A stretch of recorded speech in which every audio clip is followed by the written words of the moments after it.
महाराज जी के बहुत बड़े परम कृपा पात्र वहीं पहुंच जाएगा, वहीं पहुंच जाएगा, माइक पहुंच जाएगा, माइक वहीं पहुंच जाएगा। हाँ, तो वो यहाँ आए हुए हैं, इसलिए ये तो हमारा सौभाग्य है कि ऐसे अवसर पर वो यहाँ उपस्थित हैं। तो दो शब्दों से आशीर्वाद देंगे, इसके बाद शुभारंभ हमारे परम समादरणीय विद्वत भूषण से भाई शंकर जी पुरोहित जी करें।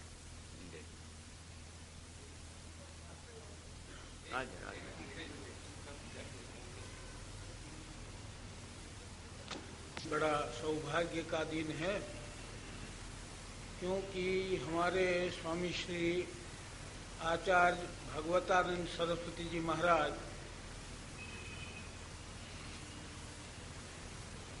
हमारे गुरु भाई हैं। ऐसे यशस्वी है, विद्वान है, सरल है। संत तो बहुत मिलते हैं, पर ऐसा है कि संत सरल चित जगत हित। तुलसीदास जी महाराज ने कहा है, ऐसे सरल चित्त संत जो है ये बहुत कम मिलते हैं, दुर्लभ है। तो इनकी विद्वत्ता के बारे में तो जब हम प्रथम मिले हैं तब से इनकी रति मति गति शास्त्रों में ही रही है, व्यावहारिक रूप में इधर उधर कहीं नहीं रही। न इन्होंने कहीं आश्रम बनाया, न कुटिया बनाई। परमहंस परिव्राजकाचार्य जैसे होते हैं ना, ये बिल्कुल वैसे ही परिव्राजक है और निर्लोभ। इनके भीतर कोई लोभ लालच किसी भी प्रकार की नहीं है। अनेकानेक विद्यार्थियों को उन्होंने सहायता दे करके पठन पाठन करवाया है। ये और सब लोग जानते ही होंगे, हम तो ज़्यादा जानते हैं।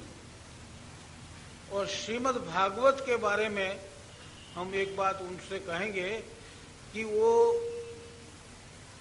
शताधिक, गिनती तो मुझे मालूम नहीं है, पर 100 से ऊपर ही श्रीमद् भागवत का सप्ताह पूरे देश में भिन्न भिन्न जगहों पर किया है और बिल्कुल विद्वत्तापूर्ण, और इधर उधर की कोई कथा मिलाते नहीं, मूल भागवत पर ही कथा करते हैं। और एक विशेष बात ये है कि जो श्रीमद् देवी भागवत महापुराण है, उसका पाठ तो लोग करते हैं, कई जगह सुना हमने, पर उनकी कथा आज प्रथम बार हमने ये आयोजन देखा है। तो ये आयोजन करता जो है शिव भगवान सरिया, उनके परिवार, वो बहुत धन्य है जो ऐसा नया नया आयोजन करके लोगों की जानकारी में ये भी आवे कि देवी भागवत क्या है, उसमें क्या क्या उनकी महिमा है, क्या क्या वस्तुएं छिपी हुई है। तो ये हमारे स्वामी श्री भागवतानंद जी महाराज उसके मर्मज्ञ है। वो उसमें से गोता लगा करके, ये तो महा अथाह समुद्र है, महार्णव है भागवत, देवी भागवत, उसमें से रत्न निकाल करके आप सब लोगों के सामने रखेंगे। तो हम सब लोग बहुत बहुत धन्य हैं। और उनकी वाणी इतनी मधुर है और खोज और अनुभवपूर्ण, ऐसा नहीं कि केवल श्लोकों का अर्थ करते हों या विद्वान हो, इतना ही नहीं, अनुभवी महापुरुष, इतने सरल चित्त, मिलनसार, सबका आदर करना। उनके जीवन में हमको ऐसा लगता है कि कभी किसी का तिरस्कार नहीं किया होगा इन्होंने। हम कम से कम 35-40 साल से तो उनके संपर्क में हैं, दर्शन परस्पर होता रहता है। हमारे महाराज श्री जी के पास बहुत शुरू से ही आते रहे, जब विद्यार्थियों को विद्याध्ययन कराते थे तब से। तो इनके जीवन के बारे में तो हम बुरी बुरी प्रशंसा करते हैं कि इनको निर्लोभता की तो सीमा है। बाकी सब लोग तो कुछ न कुछ करते रहते हैं। एक तरह से सुखदेव जी ही कहो उनको, सुखदेव जी कहने में कोई दिक्कत नहीं है। ये कली काल में ऐसे संत का दर्शन और उनके मुखारबिंद से ये जो श्रीमद् देवी भागवत की कथा, ये सबके सौभाग्य की बात है। आप सब लोगों को बहुत बड़ा और बहुत नया अनुभव होगा इनके मुखारबिंद से कथा सुन करके। देवी भागवत की कथा का आयोजन हमने कहीं देखा नहीं अभी तक। ये हमारी समझ में तो हमको प्रथम है। हुआ होगा, हम ये नहीं कह सकते हैं कि नहीं हुआ होगा। अनुष्ठान के रूप में भागवत की वो पाठ वगैरह तो सब करते हैं, पर ये कथा का आयोजन, प्रवचन जो है उस पर, ये आज हमने प्रथम बार ही देखा है। तो आप सब जो आयोजन जिसने किया है, शिव भगवान सरिया, ये पूरे परिवार सहित सब धन्य हैं और आप श्रोतागण भी सब धन्य हैं। स्वामी श्री प्रेमपुरी जी महाराज के ये प्रेमपुरी अध्यात्म विद्या भवन में ऐसे आयोजन होते ही रहते हैं। ये बहुत सौभाग्य की बात है। अब स्वामी जी महाराज की कथा प्रारंभ होने से पहले भाई शंकर भाई पुरोहित जो कुछ दो शब्द कहेंगे वो आप सब लोग सुनेंगे। हरिओम। और भगा देता है, एक तमाचा भी लगा देता है। तो माँ का स्थान पिता से भी ज्यादा है। इसीलिए हमारे शास्त्रों में सबसे पहला विद्यार्थी को, छात्र को उपदेश देते समय कहा है, मातृदेवो भव, पितृदेवो भव, आचार्य देवो भव। तो सबसे पहले माता को तुम देव मानो, ये कहा गया है। और मनुस्मृति में तो वहां तक कहा है, उपाध्याय दशाचार्य आचार्याणाम शतम पिता सहस्रंतु पितृन्माता गौरवेणातिरिच्यते। उपाध्याय से आचार्य 10 गुना वन्य होता है। उपाध्याय उसको बोलते हैं कि जो तनख्वाह लेकर के पढ़ाई करवाता है वो। आचार्य वो उसको बतलाते हैं कि जो अपने आश्रम में छात्र को स्वयं जो उसकी आवश्यकता है वो सारी पूरी करे और पढ़ावे भी। लेकिन इसके भी पिता 100 गुना है, क्योंकि पिता तो बचपन से ही उसके साथ रहता है। पिता के आचार से बच्चा बहुत कुछ सीखता है। पिता का जो व्यक्तिमत्व है उस व्यक्तिमत्व का बड़ा प्रभाव होता है बच्चे के ऊपर। इसीलिए आचार्य से भी पिता का स्थान गुरु के रूप में शतगुण माना है। लेकिन सहस्रंतु पितृन्माता गौरवेणातिरिच्यते। अरे हजार पिता की अपेक्षा भी एक माता बढ़ करके है, ऐसा हमारे शास्त्र कहते हैं। तो ये भगवती जो देवी है उसके द्वारा ही हम परमात्मा को प्राप्त कर सकेंगे। वस्तुतः परमात्मा की शक्ति ही तो देवी है, देवी कोई अलग चीज थोड़ी है। परमात्मा का जो जगत व्यापी जो सामर्थ्य है और जगत का जो सदन पालन और संवरण वगैरह परमात्मा करता है, वो जिस शक्ति के बल पर वो करता है, जिसको महामाया भी हम लोग कहते हैं, वही तो आखिर में देवी है। इसीलिए देवी का आराधन वो बहुत कुछ आवश्यक है। अगर व्यवहारिक दृष्टि से भी आप देखेंगे तो हम अगर कालिदास को जानना चाहते हैं तो कैसे जानेंगे हम? कालिदास को हुए तो करीब 1800 या 2000 वर्ष हो गए, कैसे जानेंगे? तो उसकी शक्ति जो शब्दों के रूप में अभिव्यक्त हुई है, उन शब्दों को हम अभिज्ञान शाकुंतल रघुवंश वगैरह ग्रंथों में पढ़ करके ही तो कालिदास को पहचानते हैं। अर्थात ये जो शब्द है वही कालिदास की शक्ति है और वो शक्ति का ही वस्तुतः मूर्त रूप उसके, या हम जिसको पहुंच सके ऐसा रूप जो शब्द है वो कालिदास की शक्ति है। उससे हम कालिदास को जानते हैं। वैसे ही चाहे शंकराचार्य को समझना हो तो कैसे आप समझेंगे? उनकी जो शक्ति की अभिव्यक्ति कार्य के रूप में हुई, ग्रंथों के रूप में हुई, उसके द्वारा उनको जानते हैं। अर्थात परम कृपालु परमात्मा को प्राप्त करने का एकमात्र उपाय उसकी महाशक्ति जो है, महामाया जो है, उसकी आराधना है। वो अगर हमारे ऊपर प्रसन्न होती है तभी परमात्मा का हमको दर्शन या तो उसके कृपा के पात्र हम बन सकते हैं। तो इसलिए ये जो देवी की जो आराधना है ये परमावश्यक है। हमारे यहाँ ये दुर्गा सप्तशती का तो बहुत प्रचार है सारे भारतवर्ष में, दक्षिण में थोड़ा कम है, लेकिन पूर्व में और ये पश्चिम में तो बहुत कुछ है उसका प्रचार। तो उसमें ये कहानी आती है कि जब महिषासुर से त्रस्त थे सारे देव और सारी सृष्टि, तब उन्होंने क्या किया, वो अलग अलग देवताओं के पास में गए। किसी का सामर्थ्य नहीं था उनका पक्ष लेने का, लेकिन सब देवताओं की मिली जुली जो शक्ति थी, वो सारी शक्ति का जो सामूहिक मूर्त रूप बना, उसी को ही तो देवी कहते हैं। तो उस देवी ने, यानी सारे देवगण जो है, वो सारे देवगण की जो सामूहिक शक्ति है, वो शक्ति का नाम ही तो आखिर में महामाया है। दुर्गा उसको कहो, चाहे सरस्वती कहो, चाहे लक्ष्मी कहो, कुछ भी कहो, तो वो उसी की ही तो शक्ति है। ये सारी सृष्टि में जो कुछ हो रहा है, जो भी हमें प्राप्त हो रहा है, जो वैभव है, जो या जो ज्ञान है, जो बल है, जो कुछ है, वो सब महामाया का ही आखिर में आशीर्वाद है, कृपा है। इसीलिए उसकी आराधना तो हमारे लिए परम आवश्यक है। शंकराचार्य जी के बारे में कहा जाता है कि वे एक दफे कश्मीर गए, वहां एक बड़ी पंडितों की सभा लगी और सभा में उन्होंने बहुत तार्किक ऐसी आर्गुमेंट के द्वारा उन्होंने खंडन किया कि ये कोई दूसरा तत्व है ही नहीं, निर्गुण निराकार केवल ब्रह्म तत्व एकमात्र ही तत्व है, न देवी है, न देव है, न कुछ है, ऐसा उन्होंने प्रतिपादन तो किया। और वो तो ऐसे मेधावी थे, उनकी प्रतिभा ऐसी थी, और उपनिषदों के प्रमाणों से उन्हें जो प्रतिपादन किया उसका खंडन तो उस समय कोई नहीं कर पाया। लेकिन हुआ क्या, उसके बाद वे शारदा का मंदिर है वहां ठहरे हुए थे, वहां जाकर के वो रुके।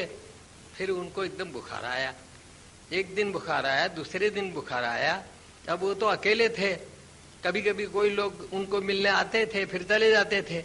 अब ऐसी स्थिति आ गई कि उनसे पानी भी नहीं लिया जा सकता है, ये सामने पड़ा है पानी, लेकिन उठ करके लेना वो भी उनके लिए तो सामर्थ्य नहीं था। ऐसे निर्बल हो गए उस समय क्या हुआ, एक 10-12 साल की एक लड़की जो बड़ी सुंदर थी, बड़ी आकर्षक थी, वो वहां से ऐसे ही इधर उधर जाया आया करती थी। तो उन्होंने धीरे से, ज्यादा तो बोल नहीं पाते थे, कहा अरे माताजी जरा इधर आइए, क्योंकि उनमें सब स्त्री मात्र में, चाहे बच्ची हो, चाहे बूढ़ी हो, चाहे युवती हो, मातृ ऐसी भक्ति थी। तो इधर आइए और कृपा करके हमको वो पानी दो। तो उन्होंने कहा अरे भाई, एकमेव अद्वितीय ब्रह्म का प्रतिपादन करने वाले आप है, हाँ, कोई शक्ति जैसी या तो देवी जैसा तो कोई है ही नहीं आपकी नजर में, तो फिर मैं आपसे द्वितीय होकर के पानी को कैसे ले आऊं? मैं भी तो आखिर में मिथ्या हूं, मैं भी कुछ नहीं हूं। तो फिर उनको समझ में आया कि भाई जहां तक सृष्टि को लेने देना है, जीवन को लेने देना है, वहां तक तो शक्ति ही एकमात्र हमारा सहारा है, एकमात्र हमारा आश्रय है। तो उन्होंने फिर शिव शक्त्यायुक्तो यदि भवती ऐसा करके सौंदर्य लहरी नाम का एक बहुत बड़ा स्तोत्र बनाया। उसके अलावा उन्होंने देव्य अपराध क्षमापन स्तोत्र, जो बहुत हृदयंगम स्तोत्र है, ऐसा स्तोत्र भी बनाया है, जिसमें उन्होंने कहा पृथिव्याम पुत्रास्ते जनेन बहवः सन्तु सरला परम तेषां मध्ये विरल तरलोहम तव सुखदः मदीयोऽयं त्यागः समुचिन्मिदन्नो तव शिवे कुपुत्रो जायेत क्वचिदपि कुमाता न भवति।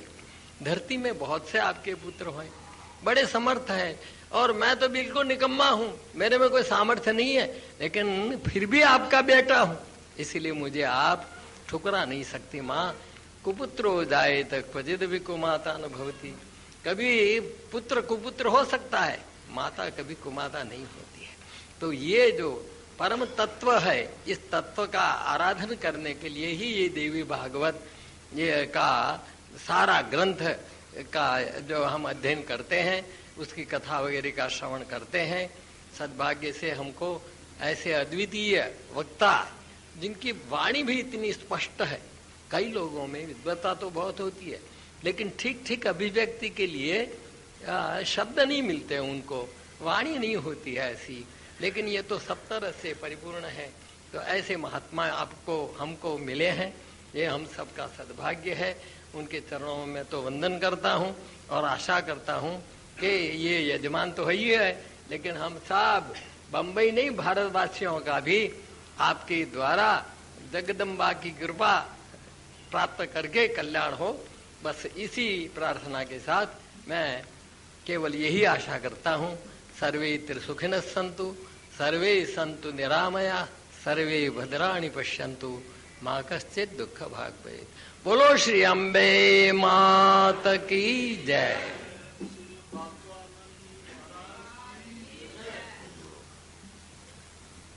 नारायण नारायण नारायण नारायण। युष्माकं काचिदन्या जगदुपरि समुद्भूत लावण्यवन्या, धन्या शैलेन्द्र कन्या त्रिभुवन जननी विश्वमान्या वदान्या।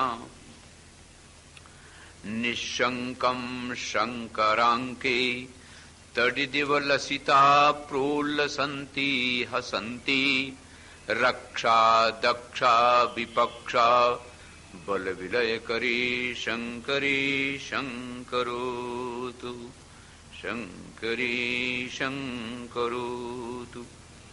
सर्वमङ्गलमाङ्गल्ये शिवे सर्वार्थसाधिके, शरण्ये त्र्यम्बके गौरी नारायणि नमोस्तुते, नारायणि नमोस्तुते, नारायणि नमोस्तुते।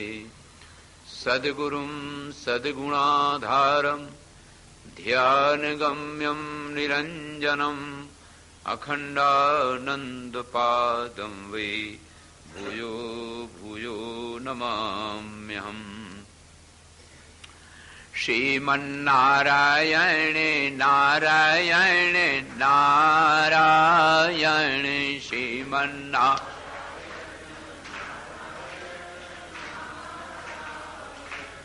जनक सुता जग जननी जानकी, जनक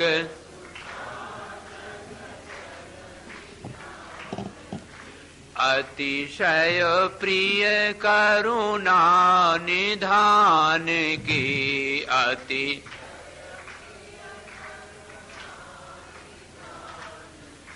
ताके जुग पद कमल मनावो, ताके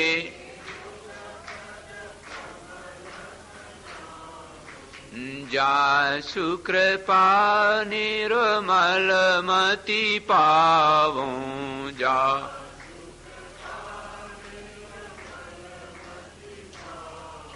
सच्चिदानंद रूपां तां गायत्री प्रतिपादितां, नमामि ह्रीं मयीं देवीं धियो यो न प्रचोदयात्। नमो महद्भ्यः ब्राह्मणेभ्यो नमो नमः। परम प्रेमास्पद परमात्म स्वरूप, अभी आप जो सुन रहे थे उसमें कुछ कुछ व्यक्ति की विशेषता लग रही थी, लेकिन हमें ऐसा लग रहा था कि हमारे गुरुजन ऐसा आशीर्वाद दे रहे हैं कि ऐसे ऐसे हो जाओ। मुझे ऐसा ही लग रहा था, तो उनके आशीर्वाद से ऐसा हो जाए व्यक्ति तो कोई बड़ी बात नहीं है। ब्राह्मणों के महापुरुषों के शुभ आशीर्वाद से ही तो सब कुछ होता है। हमारे एक मात्र मूल ज्ञान स्रोत वेद हैं। वेत्त रूपम विदज्ञाने विनते विद विचारणे, विद्यते विदसत्तायाम विद्रलाभे च विन्दति। वेद शब्द 4 अर्थों से निष्पन्न होता है, तो इसका अर्थ भी 4 हो गया। वेत्त रूपम विदज्ञाने, ज्ञान का जिसमें ज्ञान का स्रोत हो और विचार हो। कोहम कथमिदं जातम को वै कर्तास्य विद्यते उपादानम किमस्तीह विचारः सोयमीदृशः। इसका नाम विचार है। मैं कौन हूं और ये जो जगत दिखाई दे रहा है बिना ही हुए भाषित हो रहा है, ये क्या है और इसको बनाया किसने? ये सब बातें जिसमें सोची जाए उसका नाम विचार। वो भी वेद का ही अर्थ है। ओ विद्यते विद सत्तायाम, और किसकी सत्ता में ये धरती, जल, तेज, वायु, आकाश किसकी सत्ता में धरा हुआ है? वो कौन सी वस्तु है? नारायण जैसे बिजली में हीटर लगा दो तो कमरा गर्म हो जाएगा और कूलर लगा दो तो कमरा ठंडा हो जाएगा। तो वो बिजली की सत्ता में जैसे गर्म और ठंडा मशीन को पाए के होता है, ऐसे प्रकृति या शरीर रूप मशीन को पाके किसकी सत्ता में ये कार्य हो रहा है, और सत्ता को बताने वाला। और चौथा है लाभ विंदति, और मनुष्य का जीवन पा करके सबसे बड़ा लाभ क्या है? तो ये चार बातें जिसमें मिलती हैं उसका नाम है वेद। वेद माने कोई किताब नहीं है। उस वेद के भाग किए गए 3, 80,000 मंत्र तो कर्मकांड के हैं नारायण, और 16,000 उपासना कांड के, और 4,000 उपनिषद है जिसमें ज्ञान कांड है। वेद की भाषा एक तो सबके समझने लायक नहीं है, और समझ भी जाए तो सब कोई पढ़ने लायक नहीं है, क्योंकि उसमें स्वरों का बहुत विशेष महत्व होता है। अर्थ का अनर्थ हो जाए कहीं। एक मैंने सुना था कि उर्दू में आया कि पिता आज अजमेर गए, पिता आज अजमेर गए, और पढ़ा गया कि पिता आज मर गए, तो उनकी सब सोडसी हो गई। उनकी जब वर्षी हो गई, वो त्रयोदश संस्कार हो गया, सब हो गया, इसके बाद वो आ गए अजमेर से। उनका पिताजी तुम तो मर गए थे। चिट्ठी दिखाई गई तो नुक्ता ऊपर नीचे, उर्दू जो जानते होंगे समझ गए होंगे, उसमें एक सा ही पढ़ सकते हो दोनों। तो देखो अर्थ कितना गलत बदल गया। इसी प्रकार से हमारे यहां स्वर है, व्याकरण में एक स्वर प्रक्रिया ही है। तो नारायण अगर जरा भी इधर से उधर हो गया ना, तो आपने वृत्रासुर की कथा तो सुनी होगी भागवत में, इसमें भी सुनाई जाएगी, उसी समय प्रसंग बता देंगे। होना चाहिए था अंत उदात्त, हो गया आदि उदात्त, बहुब्री समास बन गया तत्पुरुष की जगह। बेचारे ने यज्ञ किया था कि इंद्र मारा जाए, और हो गया कि इंद्र के द्वारा बेटा ही मारा जाए। इतना अंतर पड़ जाता। तो कृपा पूर्वक भगवान ने व्यास के रूप में अवतार लिया, व्यास के रूप में अवतार लिया, और उन्होंने पुराणों की रचना की। पुराण माने और कुछ नहीं, पुरा है और युच प्रत्यय हुआ, युवरण का अन हो गया तो पुराण बन गया। यहां नुक नहीं है, पुराण शब्द बनाया। जो वेद में लिखा हुआ है, शास्त्र का ज्ञान है, उसी को ज्यों का त्यों कहानियों के दृष्टांतों के द्वारा समझाना। आप पहली बात ये ध्यान दे लें, सिद्धांत वही है, लेकिन उस सिद्धांत को समझाने के लिए दृष्टांत है पुराण के। अब नारायण जब दृष्टांत बनाए जाएंगे तो उसमें नाम भी लिखे जाएंगे पात्रों के। तो हमारे महर्षियों की कृपा देखिए, कितनी कृपा, कितनी करुणा, कि समझाने की कितनी कोशिश की गई, कितना प्रयत्न किया। अब आपको इसी के माध्यम में मालूम पड़ जाएगा ये प्रत्येक स्कंद उपनिषद से ही प्रारंभ है, और वही कर्म, वही उपासना, वही ज्ञान की चर्चा इसमें है, लेकिन एक माध्यम बना दिया कथाओं का। तो एक बात तो आप ये याद रखें कि इन पुराणों में वेद और शास्त्रों का ही सार दिया गया है। पुरा नवम भवति, वो बात तो सिद्धांत की है और उसको समझाने के लिए दृष्टांत दे दिया गया। अच्छा, इसका मतलब ये वैदिक है, वैदिक परंपरा से संप्राप्त है। दूसरी बात समझने की यह है कि ये जो आपके सामने देवी भागवत है, तो ये बात सही है कि प्रायः श्रीमद् भागवत इतनी प्रचलित हो गई और इतनी सरल हो गई है कि उसे अब बहुत कुछ जनता जनार्दन के भीतर पहुंच चुकी है। शाक्त सिद्धांत थोड़ा तो कठिन भी है और थोड़ा बीच में इसमें आडंबर आ गया। तो नारायण, आप बुरा ना माने, जो चीज दंभ में आ जाती है और जिसका मूल अज्ञान में हो जाता है, नासमझी हो जाती है, वो थोड़े दिन बाद चली जाती है। सजन मूल जिन सरतन नाही, बरस गए पुनि तबहु सुखाई। सजल मूल, आपने देखा इस समय कलयुग है ना, तो कितने संप्रदाय चल रहे हैं। हजारों आदमियों को बैठा दिया जाता है, माइक से दीक्षा दे दी गई। तो दीक्षा पद्धति का तो पता ही नहीं है, माइक से दीक्षा होती है। देखो, एक वो भी संप्रदाय। अब मैं किसी की आलोचना नहीं करता हूं, कितने ऐसे बने गए थे जो सन्यासी बन गए और लॉकेट गले में डालें और शहर में जहां देखो उधर सिवाय सन्यासी सन्यासी दिख रहा। आज हमें दिखाई नहीं देता चलते सड़क, कहीं पता भी नहीं जिन कहां चला गया सब।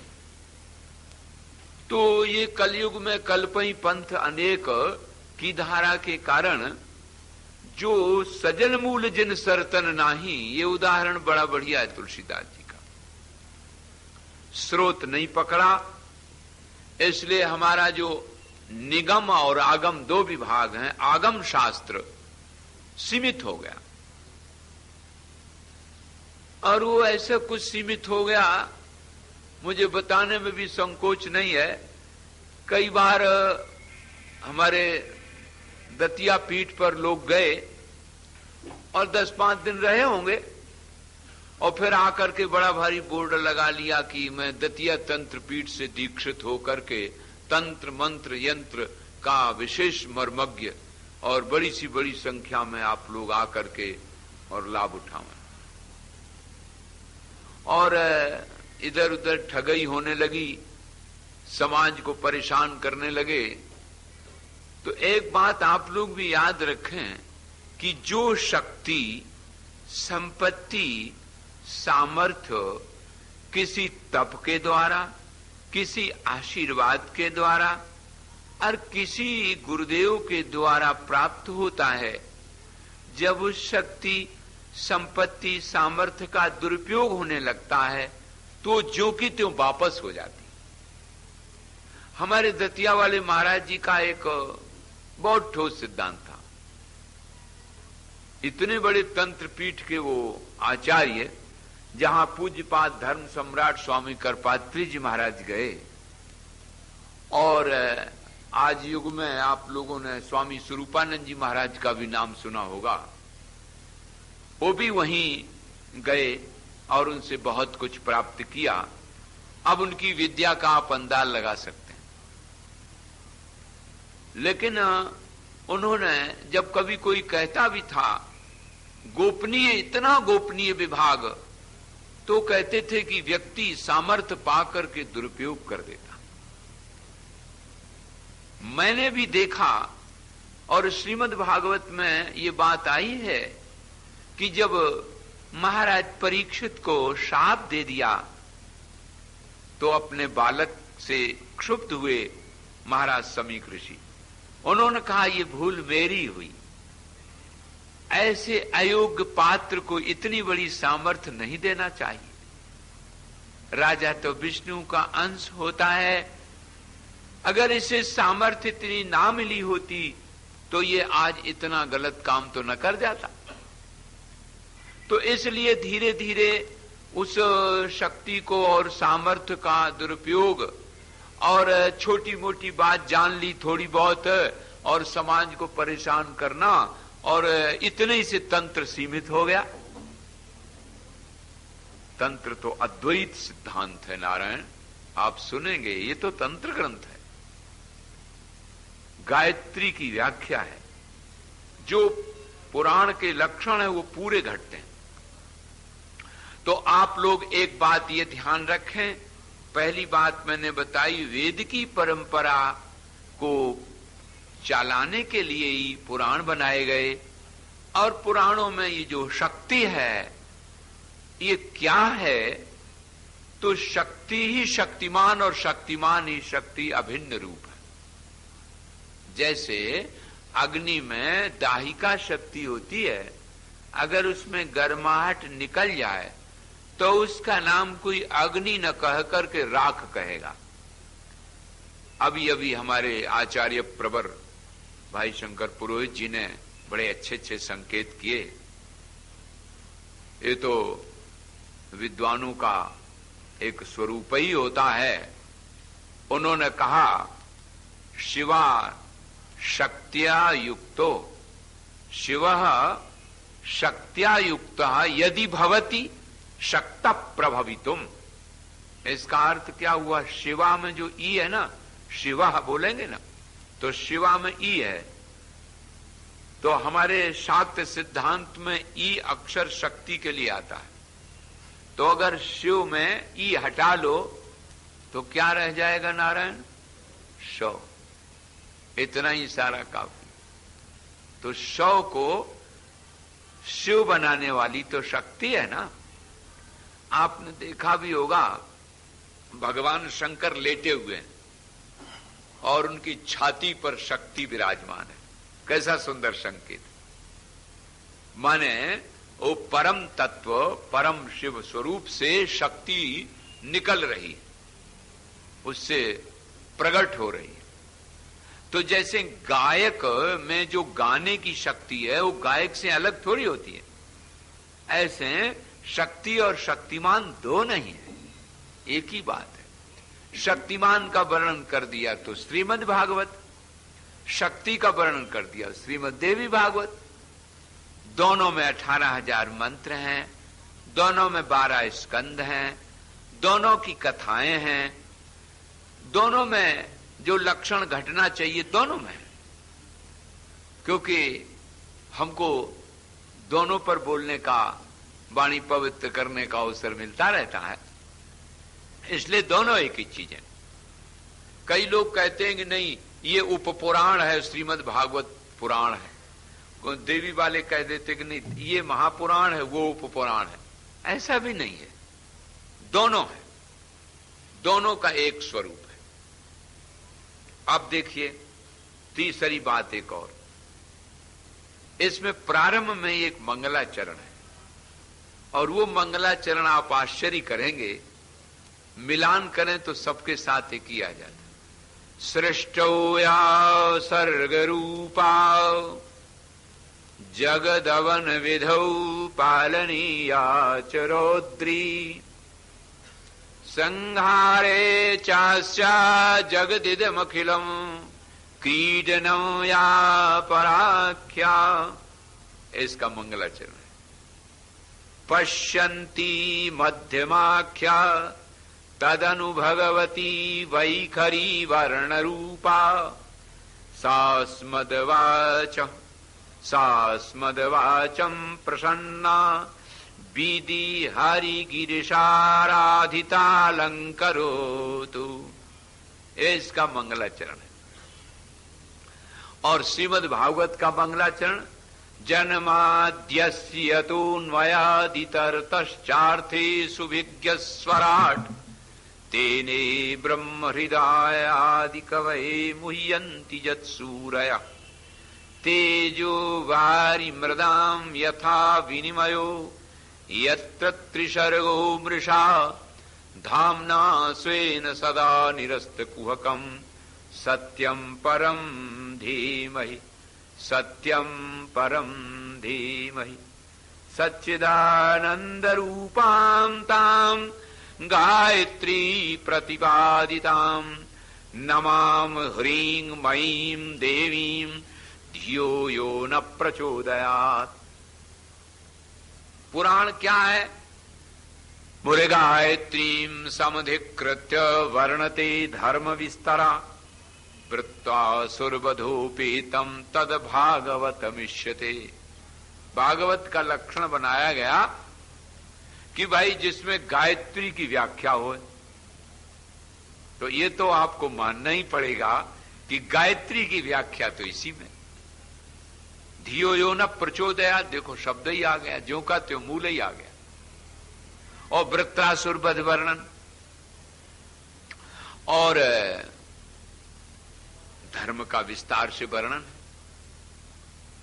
तो इसलिए दोनों पुराण मान्य हैं, दोनों अपनी अपनी जगह पर हैं। आपको छोटे बड़े कहने की आवश्यकता नहीं। अब आइए थोड़ा हम प्रवेश करते हैं। आज प्रथम दिन है, तो जैसे श्रीमद् भागवत में महात्म वर्णन है, तैसे इसमें भी महात्म वर्णन है। महात्म वर्णन का अर्थ होता है कि उससे महात्म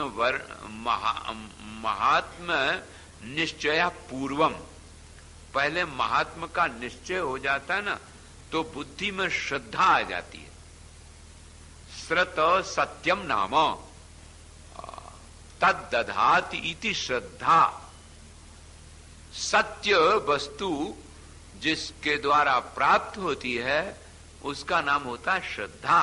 श्रद्धया आप्यते सत्यम प्रातः श्रद्धाम हवामहे। सत्य की प्राप्ति श्रद्धा से होती है। आप लोग कितने विनम्र होकर के, कितने श्रद्धावान होकर के इस महापुराण को श्रवण करने के लिए आए हैं। आप सब में भी वही शक्ति और वही शक्तिमान की गति रतिमति है।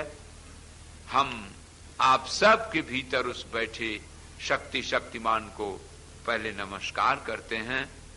आपके पवित्र हृदय में वह श्रद्धा उदय हो, वह प्रेम जागृत हो, जिसके द्वारा इस पुराण का सार समझ लें। तो इसके पश्चात थोड़ी सी बात हम ये कर लेते हैं कि हमारे हरेक रूप में, जैसे आपने महात्म्य सुना ना, तो ये महात्म्य से ये बताया जाता है कि इससे सुनने से और किसको लाभ हुआ। आपने सत्यनारायण की कथा भी सुनी होगी, उसमें भी ये बात आई, भाई किसने सुना कैसे, और ये आर्ष है कि नहीं, आप्त वाक्यों ने पहले अपनाया है कि नहीं, इसलिए इसका प्रारंभ किया गया। सभी पुराणों में जैसे प्रारंभ एक साई होता है, एक विधि बनाई गई कि नैमिषारण्य के परम पवित्र क्षेत्र में विराजमान भगवान सूत जी 88,000 शौनकादिक ऋषियों को कथा सुनाते रहते हैं। ये बड़ा प्रचलित है, हर पुराण में आता है। सूत जी, आप जानते हैं सूत कैसा होता है, ब्राह्मणों से श्रेष्ठ नहीं होता है सूत। वैसे तो ब्राह्मण्याम क्षत्रिया जाता सूत उच्यते, ब्राह्मणी के गर्भ से और क्षत्रिय के द्वारा प्रकट हुआ सूत कहलाता, विलोम जाति। और वो सिंहासन पर बैठा करके पुराण सुनाते हैं, और 88,000 ऋषि मुनि महात्मा कथा सुनते हैं। इसका मतलब यह है कि कथा सुनाने वाला विद्वान हो ऐसा जरूरी नहीं है, बल्कि सुनने वालों के आशीर्वाद से वो बोलता रहता है। ये बात पक्की आप अभी से समझ लें। सुनने वाले जो होते हैं वो आशीर्वाद देते हैं, सूत जियो समा सौम्य, ये आशीर्वाद है, इसी का मूल में बोल रहा हूं। हे सूत जी, तुम सैकड़ों वर्ष तक जिंदा रहो, मैं तुमको आशीर्वाद देता हूं। 88,000 ऋग्वेदीय ब्राह्मण और उनको आशीर्वाद देते हैं, सूत जीव समा सौम्य, सैकड़ों वर्ष तक तुम जीवित रहो। क्यों, क्या करें भाई जीवित रह करके? बोले काम काज नहीं, राम काज करो। राम काज लगी तो अवतारा। मनुष्य का जन्म राम काज के लिए होता है, राम काज करो। कौन सा राम काज? बोले सूताख्यायी कथा सारम मम कर्ण रसायनम।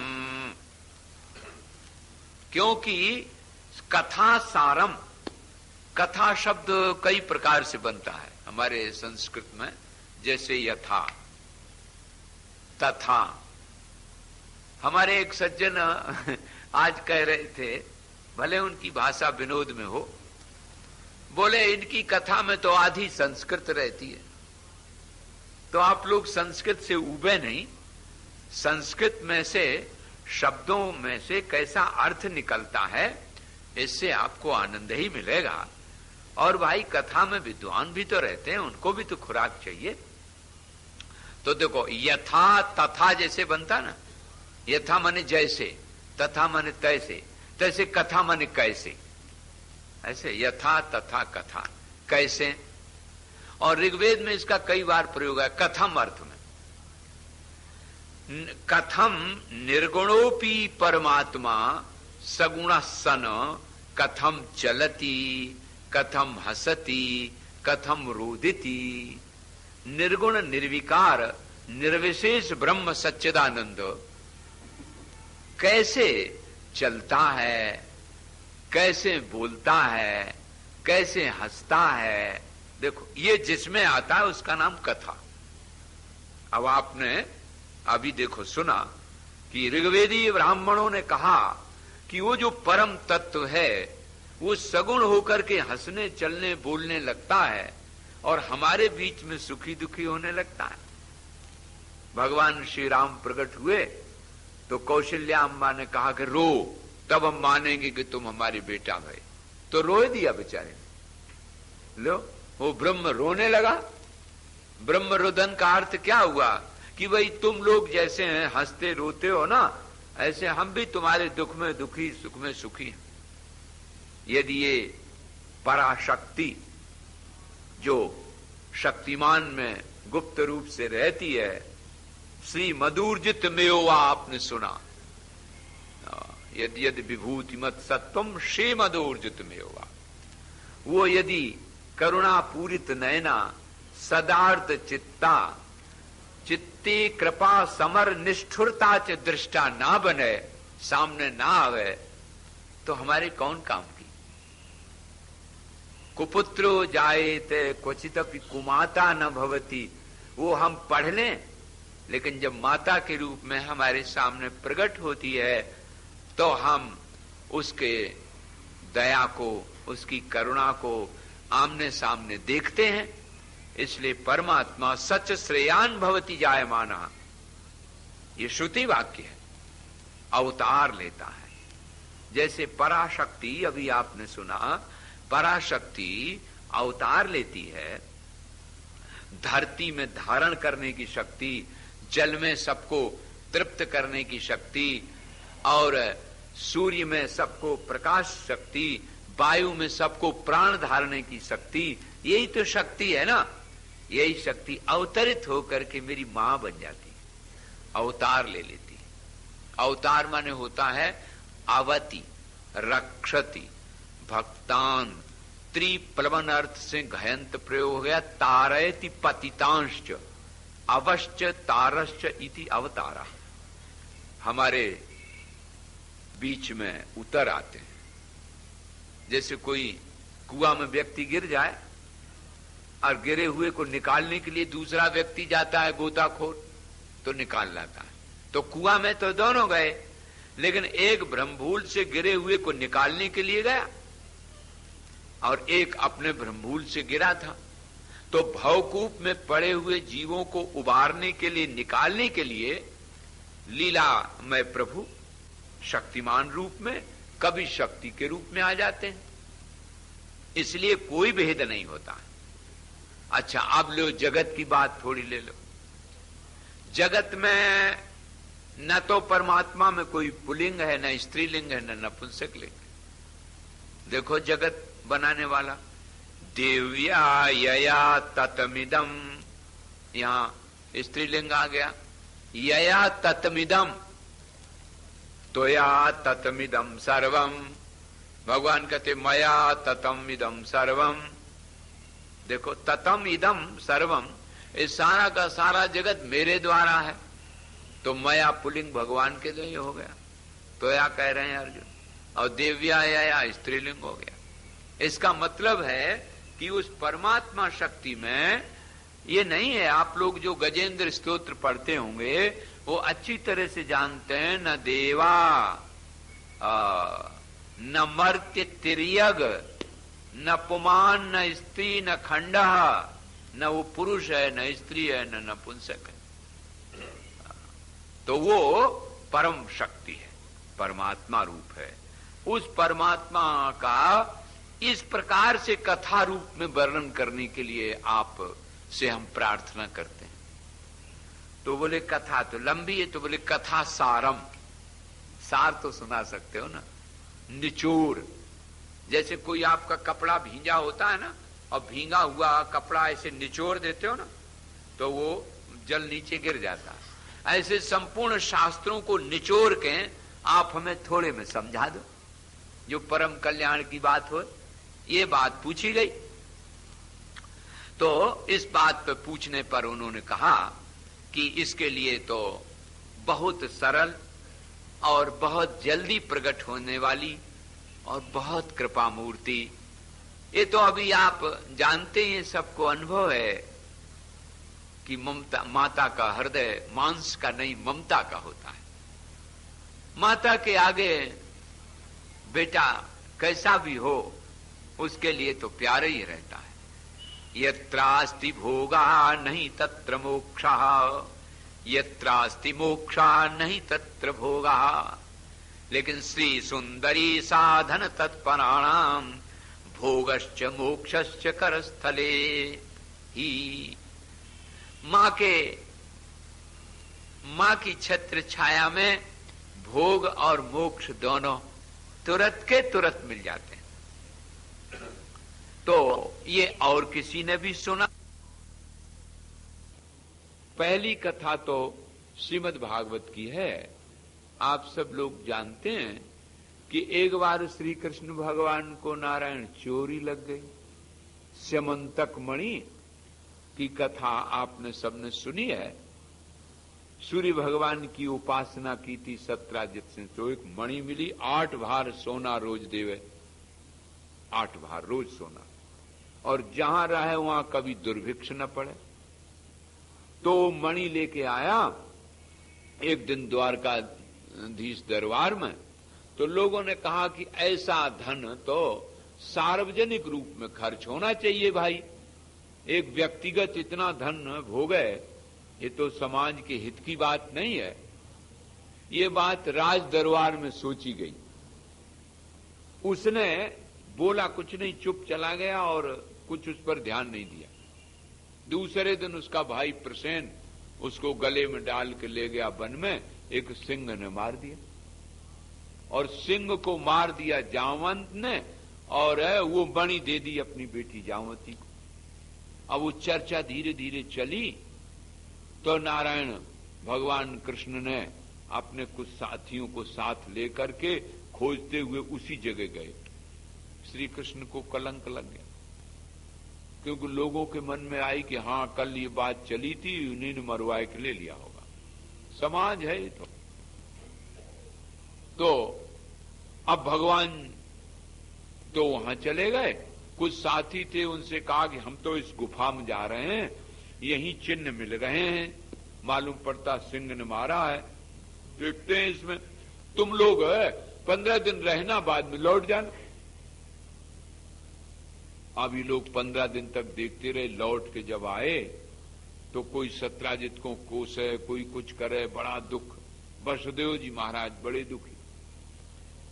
तो उसी समय गर्गाचार्य जी के चरणों में, जो इनके पुरोहित आचार्य हैं, उनके चरणों में प्रार्थना की। आचार्य है आचनोति शास्त्राणाम सारम विज्ञापयति मुमुक्षेभ्यः इति आचार्य। आचार्य का अर्थ ये होता है तमाम शास्त्रों का सार ज्ञान करके और फिर जो मुमुक्षु जन है उनको बांटे, बतावे, समझाए। तो गर्गाचार्य तो आचार्य हैं। उन्होंने जब कहा कि हम पुत्र के बगैर बड़े दुखी हैं और हमारा बेटा लौट के नहीं आया, रोने लगे, चरणों में गिर गए। तो गर्गाचार्य जी महाराज ने देवी की आराधना की और देवी की आराधना से ये सिद्ध हुआ, एक अनुष्ठान हुआ देवी यज्ञ का, ये देवी भागवत का। उसके प्रताप से उधर जाकर के भगवान जब गुफा में गए तो जामुन से 28 दिन तक युद्ध हुआ। 28वें दिन उसने समझा कि तो हमारे रघुनाथ जी हैं, तो स्तुति की और वो कन्या अपनी जामवती भगवान को दे दी पत्नी रूप में, और दहेज में वो मणि दे दी। जिस दिन पूर्णा होती थी उसी दिन वो आ गए। देखिए ये चमत्कार। तो एक कथा बताई कि इस प्रकार से इस देवी भागवत का महात्म्य है। दूसरी कथा एक और सुनाई कि मनु और शत्रुपा ने दोनों ने मिलकर पुत्र के लिए तो किया यज्ञ, और वो यज्ञ में जरा रानी का इशारा हो गया तो बेटी हो गई। होना चाहिए था पुत्र, तो बेटी, उसका नाम हुआ इला।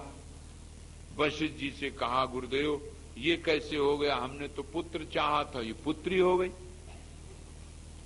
तो वशिष्ठ जी ने कहा कि तुम चिंता मत करो, हम इसी पुत्री को ही पुत्र कर देंगे। ये देखो चमत्कार, भगवती की आराधना की गई और आपको आश्चर्य होगा कि वो जो पुत्री थी वो पुत्र हो गया सुद्युम्न रूप में। ये इसमें चमत्कार है।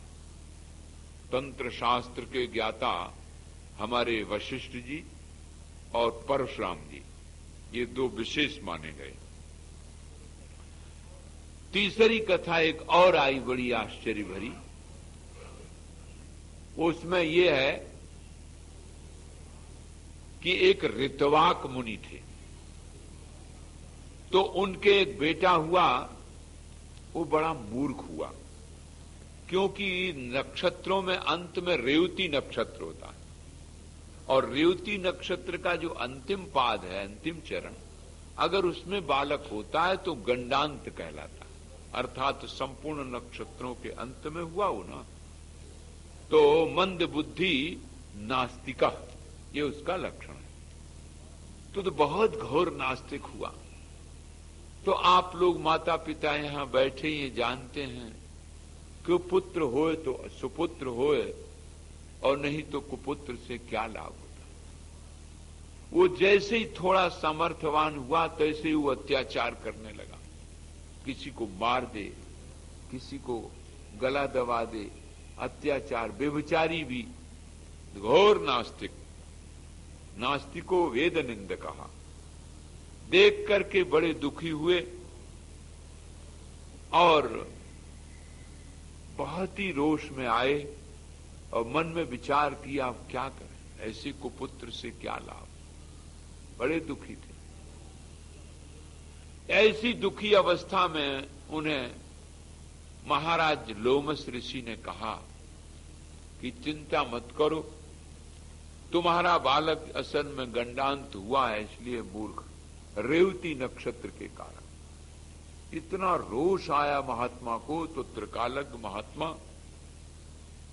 और उन्होंने तुरंत रेवती नक्षत्र को शाप देके नीचे गिरा दिया। नीचे गिर पड़ा महाराज। जब नीचे गिर पड़ा और रेवती नक्षत्र ही नीचे आ गया, उससे एक दिव्य कन्या प्रकट हो गई, रेवती नाम। क्योंकि रेवती नक्षत्र जहां गिरी वो रेवत पर्वत था, वहां वो कन्या प्रकट हुई, तो महाराज बड़ी प्रसन्नता हुई, तो इसलिए उसका नाम रेवती रख दिया गया। प्रारंभ से ही वो देवी की आराधना में लग गई। भगवती की कृपा उसको ऐसी प्राप्त हुई महाराज, ऐसी प्राप्त हुई कि साक्षात वो पराम्बा के ही स्वरूप में हो गई। जब बड़ी हुई तो उसने कहा कि हम अपना विवाह तो हमारा निश्चय है। बड़ी भारी तपस्या की, मां की आराधना की, और मैं विवाह अपना दुर्दम महाराज, मुझे मां ने आशीर्वाद दिया है, वो परम शाक्त उनसे रेवती नक्षत्र में करेंगे। आपको आश्चर्य होगा, रेवती नक्षत्र में उसका विवाह हुआ, उसके जो पुत्र हुआ वही मनवंतर हुआ, रैवतक आपने नाम सुना होगा। तो ये 3 कथाओं में अलग अलग प्रयोजन। एक में कोई वस्तु चली जाए, व्यक्ति चला जाए, वो तुरंत प्राप्त हो जाता है मां के आशीर्वाद से। एक में आपने सुना, ये तो बड़ा ही आश्चर्यजनक। इसमें भी बात एक ही, हमारे इसमें वर्णन भी आएगा, ये जो शरीर आपको दिखाई दे रहा है ना, ये 7 मंजिल की बिल्डिंग है।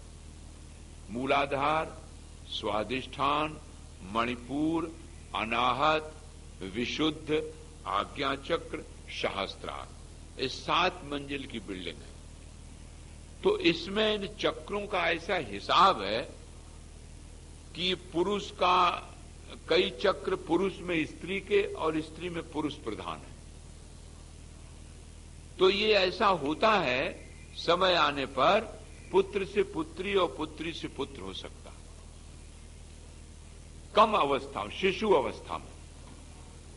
इसमें कोई चमत्कार या आप ये न समझना, ये असल में यही तो पराम्बा की कृपा कहिए या उनका वैशिष्ट कहिए। मां की कृपा से क्या नहीं हो सकता, ये योग की एक विशेषता है।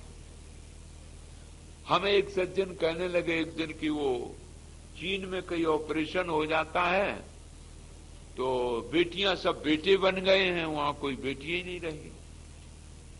देखिए क्या विज्ञान ने चमत्कार किया। आपके भारत में ऐसा है? तो मैंने कहा कि मित्र, मुझे खेद है कि आपने आज तक भागवत नहीं सुनी। इतनी प्रचलित है भागवत, गेहे गेहे जने जने। अब तो भागवत में भी प्रतिबंध नहीं रह गया कि कोई संस्कृत पढ़ा हो या कोई शास्त्र की जरूरत हो। अब तो भागवत ऐसी खुली आम से हो गई, भागवत ने स्वयं इतनी कृपा की कि वो हर जगह, हर घर में, हर जगह प्रवेश हो गया। इसलिए भागवत के 9वें स्कंद में प्रारंभ में ही बात आई। और तीसरी बात एक आपने ये सुनी कि जिसके पुत्र नहीं और कुपुत्र हुआ, देखिए कैसा शास्त्र का ज्ञाता और कितना वैभवशाली, और वो तो मनवंतर ही हुआ, मनु हुआ। इससे बढ़ के और क्या बात हो सकती। तो ये 3 कथाएं बताई गई। अब हम देखो सिद्धांत की बात बता रहे हैं। फिर मैं आपको समझा दूं कि चाहे वो रामायण हो, चाहे वो गीता महाभारत हो और चाहे भागवत हो, एक ही बात आप ध्यान रखें कि वेद के ही द्वारा कर्म और उपासना ज्ञान को समझाया वही ज्ञान है, लेकिन दृष्टांत दिए गए। उनमें भाई पात्रों के नाम भी दिए जाएंगे। जैसे महाभारत है तो महाभारत में जितने भी पात्र हैं सब मानसिक वृत्तियां हैं, इसे आप न भूलें। जो दूसरे के स्वत्व को हड़पना चाहता है, जिसको सत्य, चित और आनंद के स्वरूप का बोध नहीं है और व्यवहार में दूसरों को पीड़ा देता रहता है, उसका ही नाम तो दुर्योधन है। दुखेन योध्यते इति दुर्योधना और युधि स्थिरा धीर जस्य इति युधिष्ठिरा। और जीवन व्यवहार में जिनकी बुद्धि स्थिर है, सम है, जिनकी दृष्टि में स्थित प्रज्ञता है, उसका नाम युधिष्ठिर है। कई बार लोग कहने लगते बीज पितामह ने ये गलती कर दी और देखो शकुनी मामा न होते तो इतना धर्मराज को कष्ट ना होता। रामायण में केकई पर लोग गाली देने पर तैयार हो जाते मंथरा को।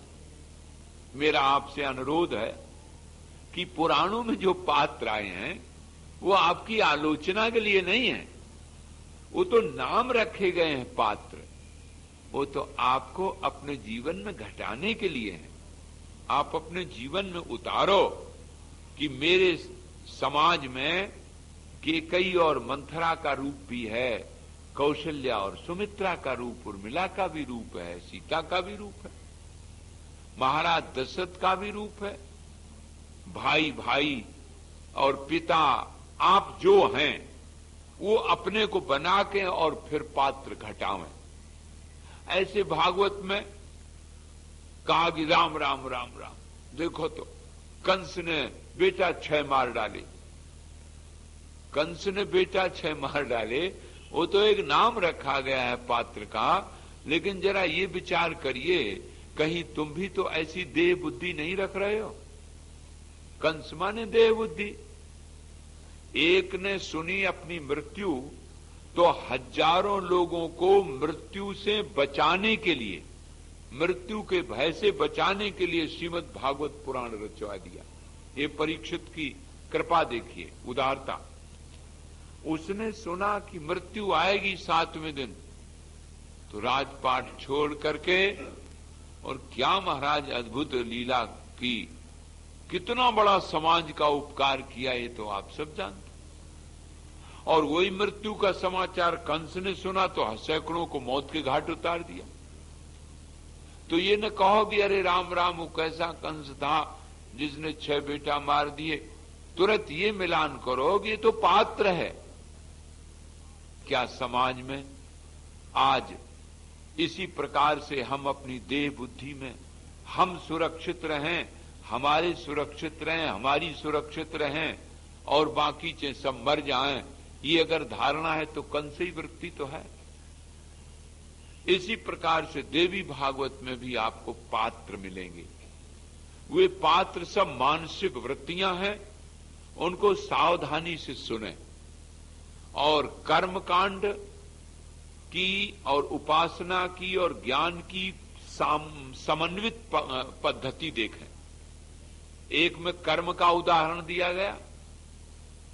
वसुदेव जी महाराज के जब पुत्र चले गए तो उन्होंने देवी भागवत माने यज्ञ कर्म कांड किया, कर्म की विधि अपनाई, इसलिए गई हुई संपत्ति, गया हुआ व्यक्ति तुरंत आने के लिए भी ये अनुष्ठान है, कर्मानुष्ठान किए है।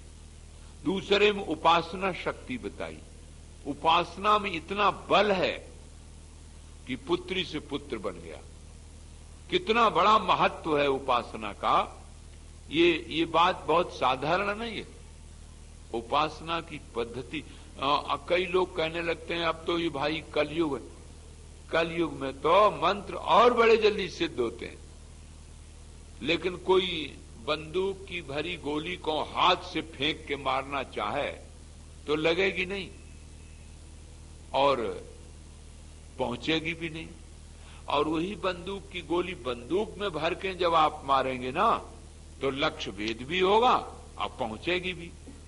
ऐसे ही मंत्र भी है हमारे यहां। मंत्र जब दिया जाता है ना, गुरु जी दीक्षा देते हैं ना, तो उसमें 7 बातें होती हैं मंत्र के साथ। उसी दिन मंत्र, फिर उसका अर्थ, फिर उसकी ध्यान विधि, फिर उसका अभिषेक, फिर उसका तर्पण, फिर उसका जागरण, फिर उसकी चैतन्य मूर्ति, फिर हवन, फिर ब्राह्मण पूजन। 7 अंग उसी दिन होते हैं। भला बताओ, माइक से और 50 सैकड़ों आदमी बैठा और वो मंत्र बोल दिया, वैदिक मंत्र भी माइक से बोल दिया जाता है, तो वो पद्धति नहीं होती। कलियुग राज है तो ऐसा है ना।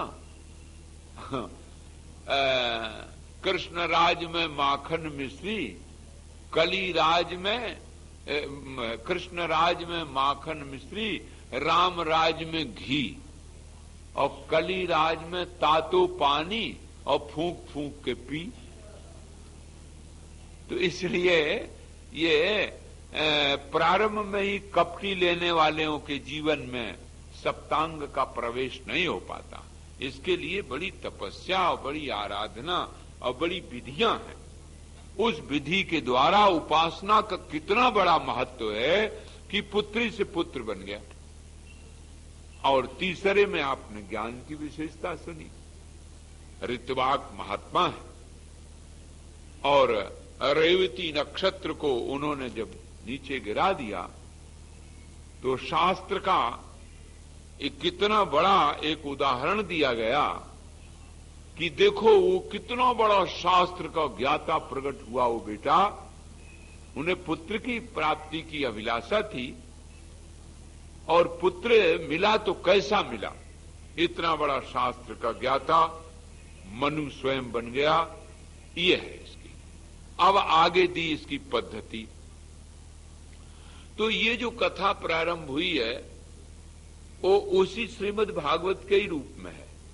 श्रीमद् भागवत में जो परीक्षित का वर्णन आया है कि महाराज परीक्षित के जब पिताजी नहीं रहे तो आप सबको मालूम है कि तक्षक ने दंशन कर लिया। तो इसको अपमृत्यु बोलते हैं। अकाल मृत्यु तो नहीं होती, वो तो जब मृत्यु होगी तो काल ही है, लेकिन अपमृत्यु होती जिसको आप लोग आज की भाषा में एक्सीडेंटल डेथ कहते हैं। तो शास्त्रों ने अपमृत्यु के लिए नियम बताए कि नारायण बलि कराओ या भागवत सुनो। तो परीक्षित जी के सुपुत्र जन्मेजय को बड़ी चिंता हुई तो उन्होंने ये प्रश्न रखा। तो स्वयं भगवान व्यास ने जन्मेजय को दीक्षित करके और ये देवी भागवत सुनाई, जिससे उनके पिताजी जो परीक्षित हैं नारायण, उनका परम कल्याण हुआ। विधि इसमें जैसी श्रीमद् भागवत में है ऐसी इसमें भी वही विधि। विधि में कोई विशेष अंतर नहीं है। एक बात आप लोग ध्यान रखें कि जो विशेष है, पहली बात तो एक ये है कि इसमें आज कितना सुअवसर है कि महीना जितने भी होते हैं 12 महीना, उनमें से सबसे श्रेष्ठ महीना मार्गशीर्ष महीना होता है। आपको गीता याद आ गई ना, मासानाम मार्गशीर्षोहम। महीनों में सबसे श्रेष्ठ मार्गशीर्ष महीना भगवान की विभूति रूप है नारायण, और उसमें भी शुक्ल पक्ष। हमारे शाक्तों में नवरात्र 4 होते हैं, एक चैत्र और एक आश्विन कुमार, ये तो आप लोग भी जानते हैं, लेकिन आषाढ़ में और माघ में भी मानते हैं 4 नवरात्र। उसमें मार्गशीर्ष महीना बहुत महत्व का माना गया। और एक बात आपको और बता दें, वो है थोड़ी गोपनीय, कि तंत्र मंत्र यंत्र 3 शब्द होते हैं। तीनों लगभग तत्री मत्री यत्री गुप्त भाषण है। धातु तीनों में अलग अलग लेकिन अर्थ एक ही है। ये जगाने का महीना माना गया है। तो आप लोगों ने देखा होगा जो पंचाग्नि प्रारंभ करते हैं अथवा चंद्रायण व्रत वगैरह, ऐसे व्रत बड़े बड़े होते हैं या अपने मंत्रों को जगाते हैं, तो ये अगहन का महीना लिया जाता है। इसलिए देखो भगवती की कृपा कि आप लोग मार्गशीर्ष में ही सुन रहे हैं। महीना बड़ा अच्छा। और तो विवाह में जो नक्षत्र होते हैं वही सब नक्षत्र इसमें भी हैं। उसे तो लिख दिया गया कि कोई प्रतिबंध नहीं है, कभी भी कथा सुनो, कथा सुनने में कोई प्रतिबंध नहीं, लेकिन अगर ऐसा हो तो और बढ़िया। तो मार्गशीर्ष का महीना मिल गया। और चूंक रेवती नक्षत्र की अभी आप बात सुन चुके ना, रेवती नक्षत्र जब ऋतवाक ऋषि ने नीचे गिरा दिया तो उस देवी ने, रेवती ने प्रार्थना की, मेरा विवाह रेवती नक्षत्र में होगा और इसको स्थापित करिए वहां।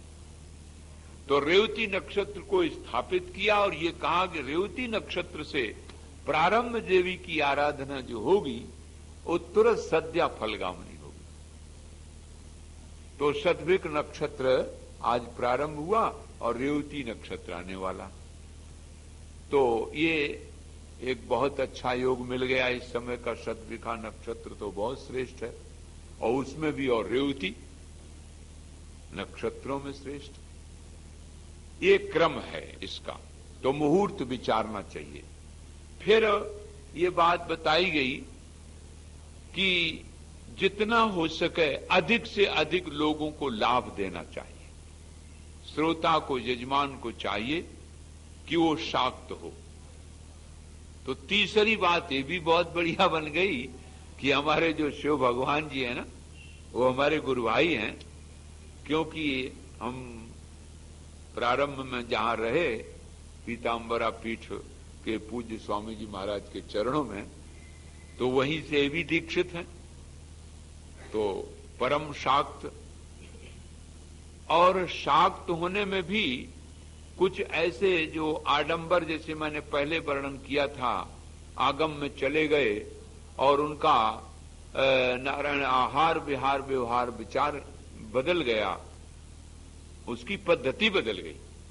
एक छोटी सी पुस्तक हमारे स्वामी सत्यानंद जी महाराज यहां विराजमान हैं, वो आप लोगों को बाद में कथा के बाद देंगे, देख लेंगे। उसका नाम है दुर्गा पारिजात।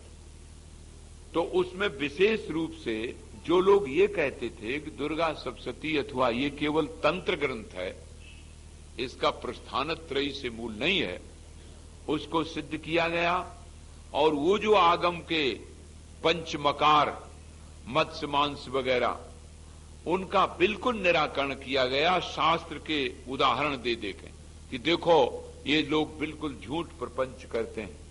यहां तक कि मैं आपको उदाहरण दे दूं, वो ग्रंथ बहुत छोटा है और आप सब लोग एक ही दो बार पढ़ेंगे तो आपके समझ में आ जाएगा कि वास्तव में शक्ति या देवी भागवत या शाक्त रूप क्या है।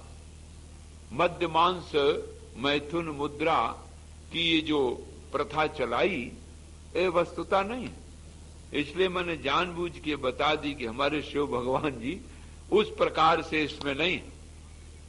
जिसके जीवन में आहार विहार व्यवहार विचार बदल गया, वो फिर काहे की उपासना करेगा। मां से पूछा गया कि मां आपने जगह जगह लिखा है बलि देने के लिए, ये बलि क्या है? तो मां ने अपने आप उत्तर दिया, काम क्रोधो दौ पशु तावेव बलिमर्पयेत्। हर एक जीव के भीतर काम और क्रोध दो पशु रहते हैं, और उन पशुओं को जब हमारे प्रति अर्पण कर देते हो ना, अपने काट के हमें चढ़ा देते हो, तो मैं प्रसन्न हो जाती हूं। ये तो मां का वाक्य है, हम अपना नहीं कह रहे। काम क्रोधो दौ पशु तावेव बलिमर्पयेत्, उसकी बलि अर्पण करो। तो वो तो अर्पण करते नहीं। और महाराज क्या कहते हैं कि वो बकरा काटने से कई देवी खुश होगी। भला बताओ, अगर उन्हें खून लेना होता तो जिस समय जड़ भरत जी को पकड़ ले गए डकैत, और जब वहां बलि देने के लिए तैयार हुए तो भद्रकाली तुरंत प्रकट हो गई, आपने भागवत में सुना होगा। तो अगर मां को इष्ट होता तो बलि ले न लेती? कहीं किसी जगह नहीं है। उस ग्रंथ में आपको पढ़ने, आपने प्रेम से जो स्वाध्याय पसंद लोग हैं, आप लोग विज्ञ जन हैं, तो उसमें आपको प्रमाण मिलेगा।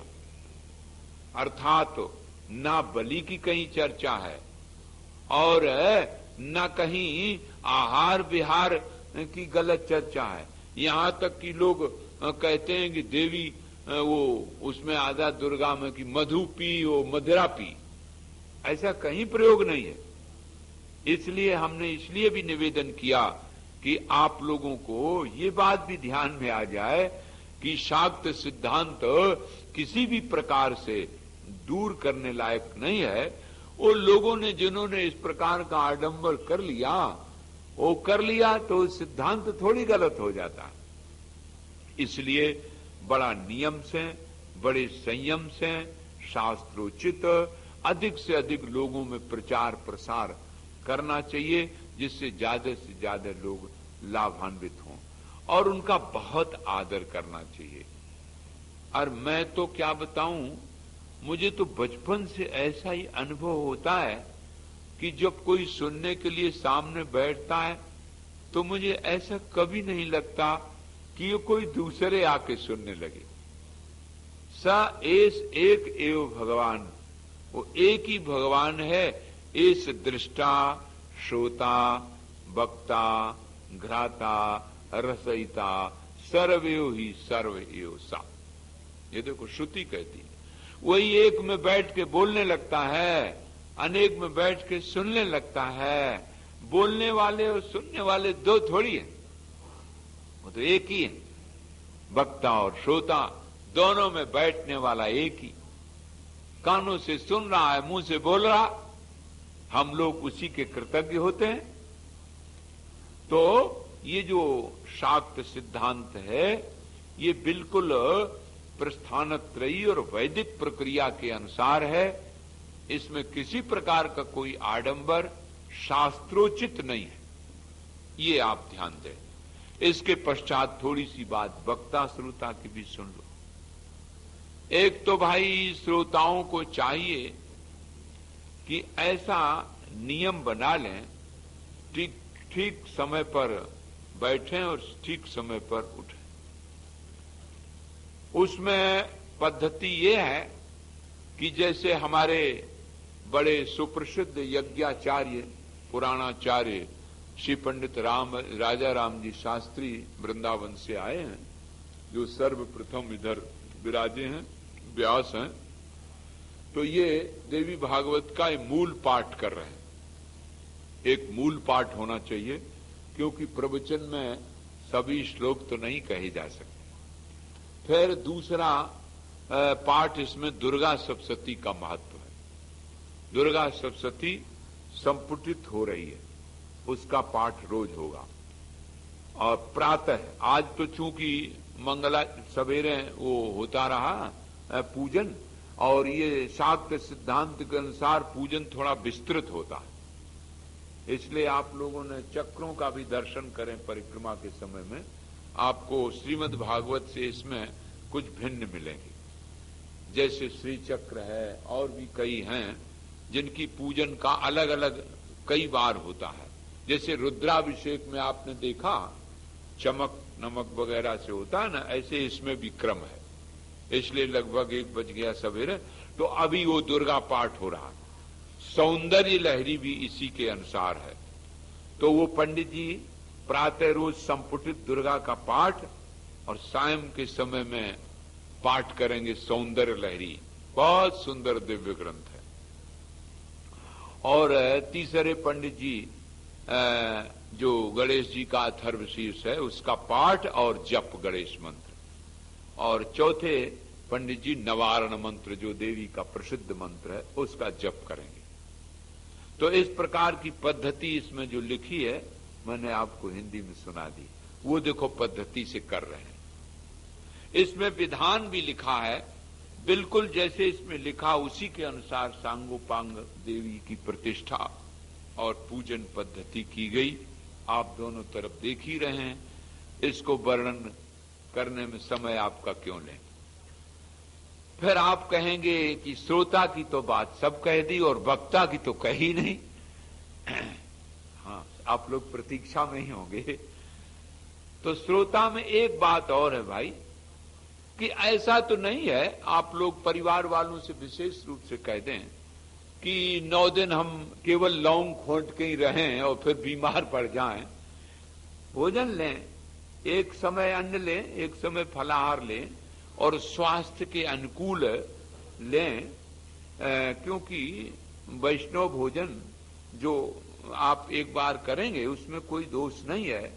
और जो लोग समर्थ हैं वो व्रत करें, और जिनको दवाई लेनी पड़ती है और कोई ऐसी बात है ना, तो ऐसा कोई प्रतिबंध नहीं है, लेकिन स्वास्थ्य का भी थोड़ा ध्यान रखना चाहिए, उसके अनुसार लें और नित्य निवृत्त होकर के स्नान आदि से अपना नित्य जो संध्या वंदन तर्पण जो विधि है वो करेंगे। उसी प्रकार से वक्ता के लिए बात आई। वक्ता में सबसे पहली बात तो है कि वक्ता विरक्त होना चाहिए, क्योंकि इस देवी भागवत के जो वक्ता हैं वो सब विरक्त हैं, ये विलक्षण बात है। और श्रोता सब गृहस्थ हैं। अभी आपने सुना लोमस ऋषि की भी बात आई, देवर्षि नारद जी की भी बात आई, और जो प्रारंभ जहां से नारायण ने प्रारंभ किया है उसकी भी बात सुन ली। श्रीमद् भागवत की भी यही बात है। वक्ता सब सुखदेव जी, सूत जी, नारद जी, ये सब विरक्त हैं और श्रोता सब गृहस्थ हैं। व्यास जी देखो, शौनकादिक ब्राह्मण, और व्यास जी ने सुना, सुखदेव जी से परीक्षित ने सुना, तो श्रोता तो गृहस्थ और वक्ता विरक्त होना चाहिए। अगर मिल जाए तो बहुत अच्छा, लेकिन इसका मतलब ये नहीं है कि व्यास लोग ये कहें कि क्या हम देवी भागवत या श्रीमद् भागवत के अधिकारी नहीं, सब अधिकारी हैं, लेकिन विशेषता बताई जरा। अगर ऐसा मिल जाए, विरक्तः शाक्तः, वहां था वैष्णव या शाक्त। शाक्त सिद्धांत को अगर वो जानेगा नहीं ना, तो देवी भागवत में बीच बीच में सिद्धांत आए, वो कैसे बताएगा? जैसे सौंदर्य लहरी में मान लो 30, 31, 32वां मंत्र है, इसमें कादि हादि विद्या का वर्णन है। तो यदि उसको पता ही नहीं कि कादि विद्या क्या, हादि विद्या क्या है, शाक्त सिद्धांत नहीं पढ़ा, चिदविलास अथवा भैरव तंत्र अथवा और भी बहुत से तंत्र ग्रंथ हैं, उनका अगर अध्ययन नहीं ठीक से है ना, तो वो जो वहां का प्रसंग है वो नहीं बता पाएगा। इसलिए वक्ता को भी शाक्त और शास्त्र का ज्ञाता होना चाहिए। शास्त्र शब्द 2 शब्दों से बनता है, शासु अनुशासने और शंस वर्णने। शास्त्र शासन भी करता है, जैसे कहा कि ब्राह्मण को संध्या वंदन करना चाहिए द्विज को, और बोले यदि न करे तो बोले सा शूद्रवत बहिष्कार्या। देखो अनुशासन कर दिया, उस शूद्र की तरह बाहर निकाल दिया जाए। और वर्णन भी करता है। संपूर्ण देवी भागवत आधे श्लोक से प्रारंभ हुई, और श्रीमद् भागवत आप जानते हैं ना 4 श्लोकों से प्रारंभ, चतुर्श्लोकी भागवत।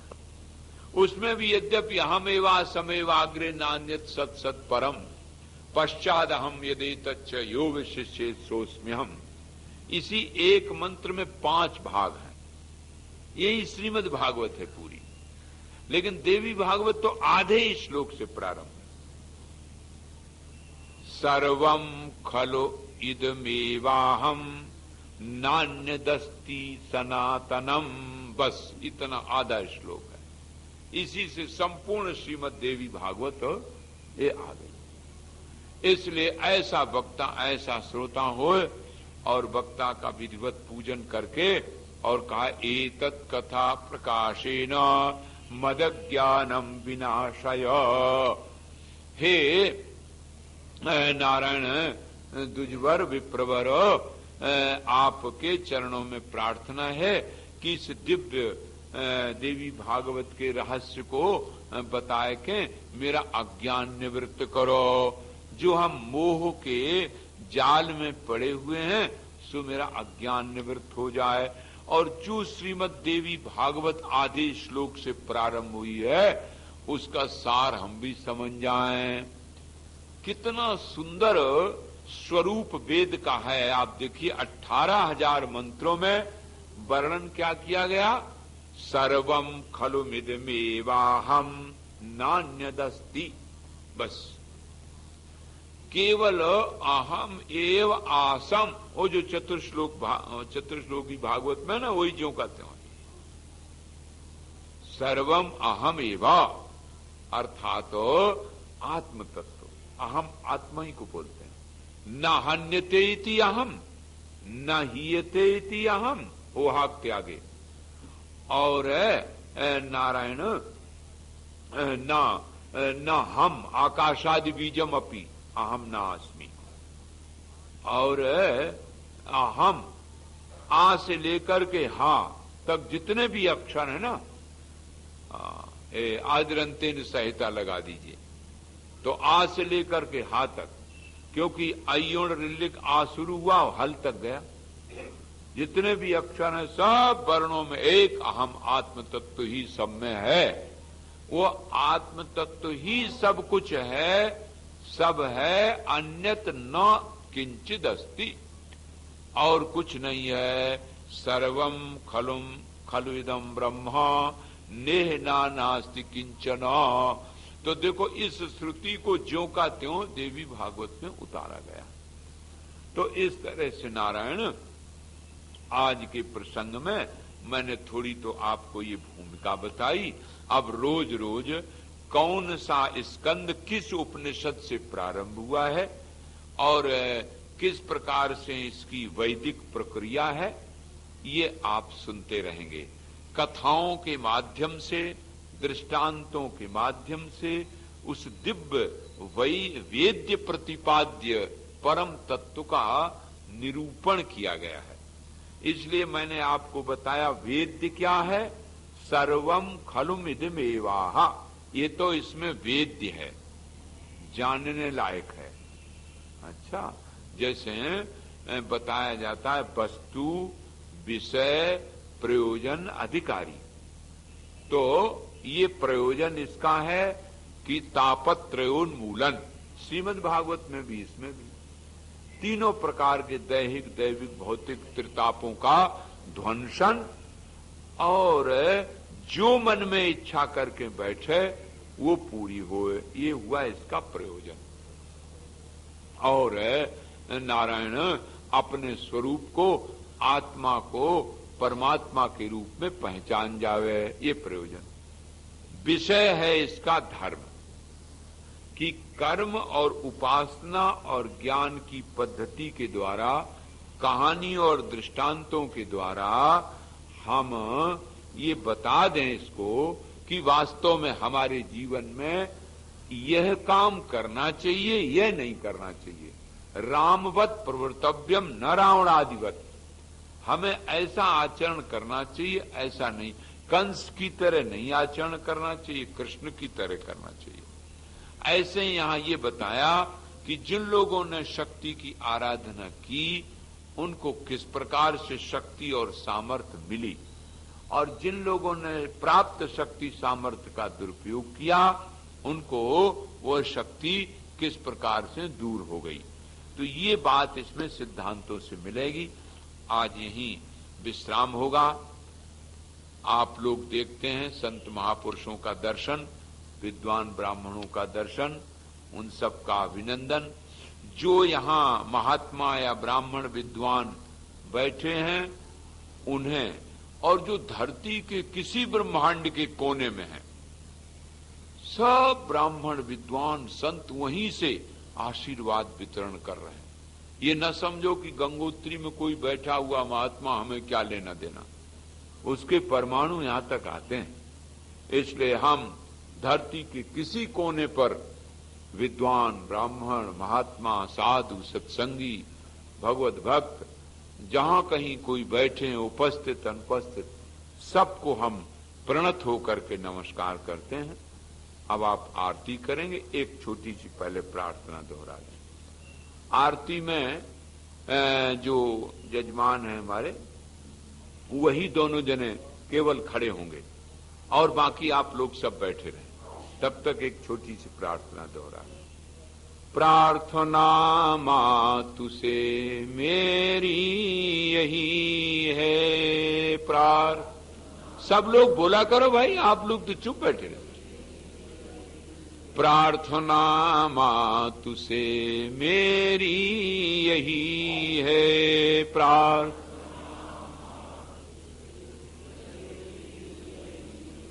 कहीं माया में मत भूल जाऊं तुम्हें कहीं,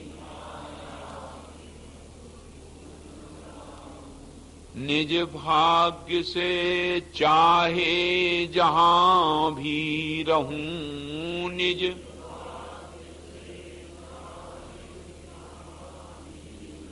सुख में दुख में मातु ध्याऊं तुम्हें, सुख में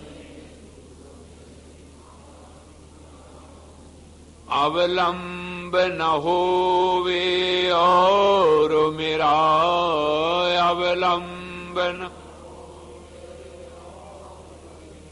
अपना सर्वस्व बनाऊं तुम्हें अपना,